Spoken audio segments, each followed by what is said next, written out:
Hello friends, આજના આ વિડીયોમાં આપણે એક પોએમ સમજવાના છીએ. જે પોએમ આપણે સમજવાના છીએ તે છે માય સોંગ, મારું ગીત, and it is written by the great Rabindranath Tagore. Bengali સાહિત્યને એમણે એમના લિટરેચર દ્વારા ફેમસ કરી દીધું. એમણે એક બુક લખી છે Gitanjali, and for that he was awarded a Nobel prize. એ પહેલા એવા ભારતીય હતા જેમને આ નોબેલ પ્રાઇઝ મળ્યું હતું ફોર ગીતાંજલિ. આપણું રાષ્ટ્રગીત, આપણા નેશનલ એન્થમ જનગણ મનના રચયિતા પણ ટેગોર જ છે. થોડું આ પોએમના બારેમાં સમજીએ. આ કવિતા પ્રેમ, એક જાતની રાહત, સુકૂન કહીએ ને એ અને માર્ગદર્શનના પ્રતીક તરીકે આ કવિતાનું ચિત્રણ કરવામાં આવ્યું છે. આ કવિતાને એક રક્ષણ કરતા એવા પ્રેમ ભર્યા હાથ જોડે આપણને કમ્ફર્ટ આપતી એક હેતભરી કિસ સાથે એક વિશ્વાસપાત્ર અહેસાસ અને એવી પાંખોની જોડી જે આપણા સપનાઓને ઊંચા આસમાનમાં લઈ જાય એની સાથે આ કવિતાને સરખાવવામાં આવી છે. આપણા પેરેન્ટ્સ કેવી રીતે હંમેશા આપણું પોષણ કરતા હોય છે અને હંમેશા આપણને સપોર્ટ કરતા હોય છે,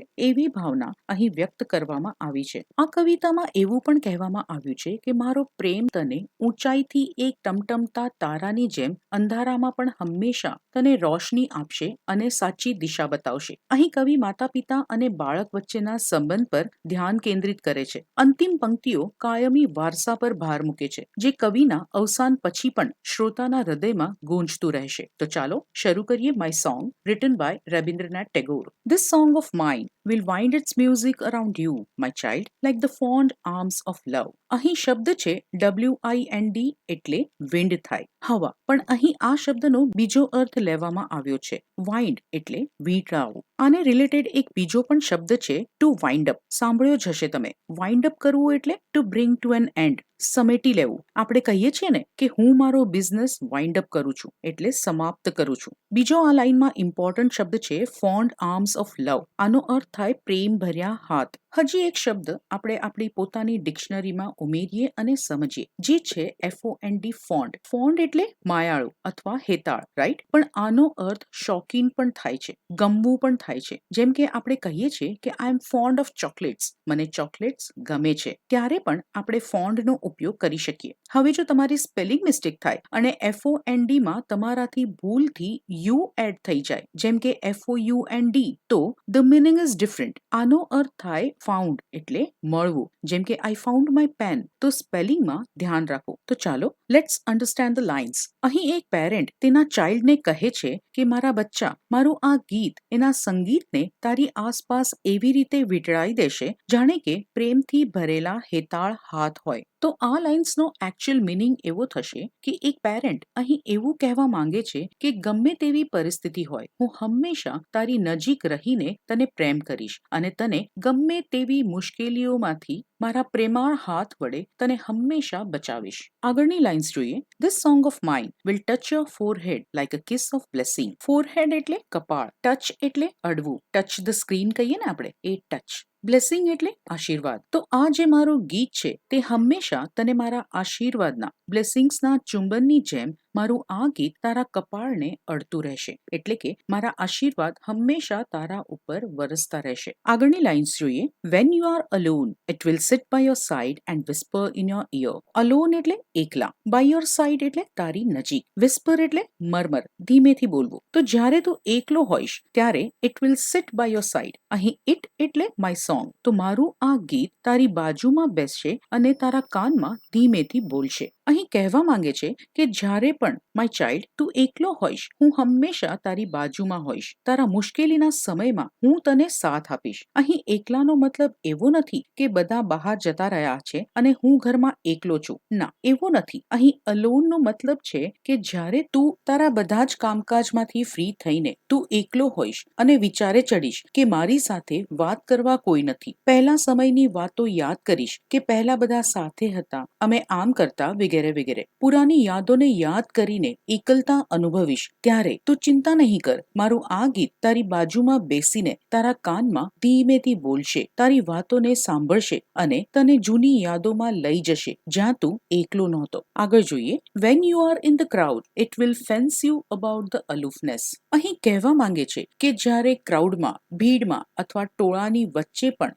જો તને અલૂફનેસ એટલે એકલતાનો અનુભવ થાય તો તું ચિંતા નહીં કર. તને એ એકલતામાં મારું આ ગીત તને સાથ આપશે. મારું આ ગીત તને એકલું નહીં લાગવા દે. આમ જોવા જઈએ તો ફેન્સનો અર્થ થાય બાઉન્ડ્રી અથવા બેરિયર. આપણે વાડ કહીએ ને તે, ખેતરના કે ઘરના ફરતે વાડ કરીએ તે. આ વાડ આપણે કેમ બનાવીએ? કે જેથી કોઈ અજાણ્યું વ્યક્તિ અથવા જાનવર આપણા એ પ્રોટેક્ટેડ એરિયામાં પરમિશન વગર એન્ટ્રી ના કરે, એટલે આપણા રક્ષણ માટે, રાઈટ? અહીં ક્રાઉડ એટલે મુશ્કેલ પરિસ્થિતિ આપણે કહી શકીએ. ક્યારેક આપણે બધાની વચ્ચે બેઠા હોઈએ તોય આપણે ઉદાસ અથવા ખોયેલા હોઈએ છીએ, આપણા દુઃખોના લીધે, આપણા વિચારોના લીધે અથવા ગમે તે કારણથી. તો અહીં કહેવા માંગે છે કે જ્યારે જ્યારે તું મુશ્કેલીઓથી ઘેરાયેલો હોઈશ ત્યારે મારું આ ગીત તારું એક ફેન્સની જેમ રક્ષણ કરશે અને તને કોઈ પણ મુશ્કેલીઓથી, એકલતાથી દૂર રાખશે અને એક વાડની જેમ તને તારા પ્રોબ્લેમ્સથી બચાવશે. આગળ જોઈએ. My song will be like a pair of wings to your dreams.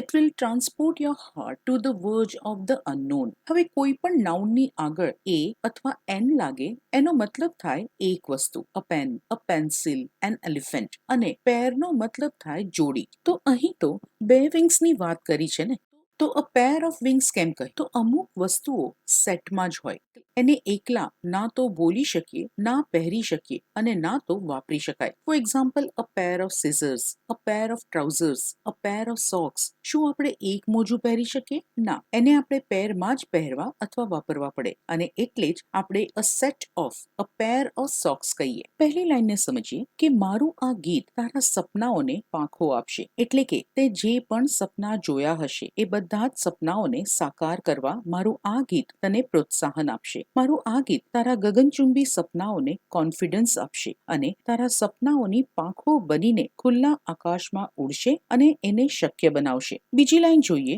It will transport your heart to the verge of the unknown. આપણે હાર્ટ બોલતા હોઈએ છીએ but the actual pronunciation is hurt. તો મારું આ ગીત તારા સપનાઓને ઊંચાઈ પર લઈ જશે અને આ તારા સપનાઓની પાંખોને મારું ગીત તારા હૃદયને એવી જગ્યાએ લઈ જશે, ટ્રાન્સપોર્ટ કરશે, એવા કિનારા પર તારા સપનાઓની પાંખો બનીને લઈ જશે, એવી જગ્યાઓ પર લઈ જશે કે જેનાથી તું અજાણ છે. સપનાઓનું શું છે? એ તો ગમે ત્યારે આવી જાય અને આપણને ગમે ત્યાં લઈ જાય, દુનિયાના છેડે પણ, જાણીતી જગ્યાઓ પર અને અજાણી જગ્યાઓ પર પણ. તો આ લાઇન્સ કહેવા માંગે છે કે તારા આ પેર ઓફ વિંગ્સથી તું ત્યાં સુધી ઉડાન ભરી શકીશ જ્યાં સુધી તારું દિલ તને લઈ જવા માંગે છે. તું જેટલી ઊંચાઈ પર ઉડવા માંગીશ તેટલી ઊંચાઈ પર, અજાણી જગ્યાના કિનારે પણ, અજાણી જગ્યાના ધાર પર પણ મારું આ ગીત તારા હૃદયને લઈ જશે. આગળ જોઈએ. It will be like the faithful star overhead van dark night is over your road. તું જ્યારે ક્યાંક જતો હોઈશ અને એ રસ્તા પર ઘોર અંધારું હશે ત્યારે મારું ગીત એક વિશ્વાસુ ઝગમગતા તારાની જેમ તને રસ્તો બતાવશે. This is the actual meaning of the lines. હવે જરાક એક કવિ તરીકે વિચારીએ તો આ લાઇન્સ દ્વારા અહીં કહેવામાં આવે છે કે ઘોર અંધારી રાતે જ્યાં આસપાસ કંઈ જ દેખાય નહીં તેવા રસ્તા પર તું જઈ રહ્યો હોય, આ લાઇન્સ દ્વારા અહીં કહેવા માંગે છે કે જીવનમાં તને ગમે તેવી પરિસ્થિતિનો સામનો કરવો પડે, તારી સામે ગમે તેવી મુશ્કેલીઓ આવે, તું એવી મૂંઝવણમાં હોય કે તને ચારે બાજુ કંઈ દેખાય જ નહીં અને તું નિર્ણય ના કરી શકતો હોય કે મારે ક્યાં જવું છે, મારો કયો નિર્ણય સાચો હશે, ત્યારે તું ચિંતા નહીં કર, મારું આ ગીત તને એક વિશ્વાસુ તારાની જેમ તને માર્ગદર્શન આપશે અને તને સાચો રસ્તો બતાવશે. તો ઘોર અંધારી રાતે આપણને જેમ એક ઝગમગતો તારો પોતાની રોશનીથી સાચો રસ્તો બતાવે છે, તેવી જ રીતે મારું આ ગીત તને સાચું અને બરાબર ડિસિઝન લેવામાં મદદ કરશે. આગળ જોઈએ. My song will sit in the pupils of your eyes and will carry your sight into the heart of the things.